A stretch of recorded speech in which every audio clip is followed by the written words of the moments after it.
तुमने मुझसे वादा किया था, कहा था कि तुम मेरे साथ खड़ी रहोगी। क्या तुम मेरे साथ हो? तुम सबसे बड़ी खुशनसीबी हो मेरी। और तुम मेरी।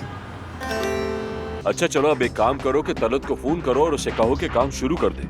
आप तो मुझे समझ सकते हैं, आपने भी तो अम्मी से कितनी मोहब्बत की है। आप और सोईबी शहजादी एक दूसरे को पसंद करते हैं। क्या मेरी बात नहीं समझी? कहा ना मुझे भूख नहीं है।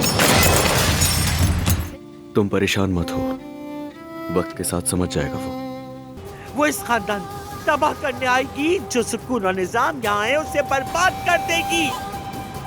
हैं? क्या आप मेरी बेटी को काली नागिन कह रही हैं? कोई मुदाखलत न करे। तुम अपनी सारी दौलत और इस हवेली की हर चीज छोड़ दो।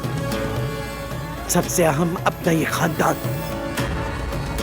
जरूरत के लिए तुमने सब कुछ इतनी आसानी से छोड़ दिया। बिल्कुल, लेकिन मैंने अपनी बेटी को नहीं छोड़ा।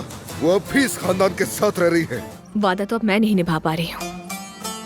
मैंने अदनान से दोबारा शादी करने का फैसला किया है। सिनान ये बहुत खूबसूरत है, ये मेरे लिए बहुत कीमती है। मैं सारी जिंदगी से संभाल के रखूंगी। ये देखने को बेचैन हो के तुम पर कैसे लगते हैं? ये तो बहुत खूबसूरत है। हाँ वाकई बहुत खूबसूरत है।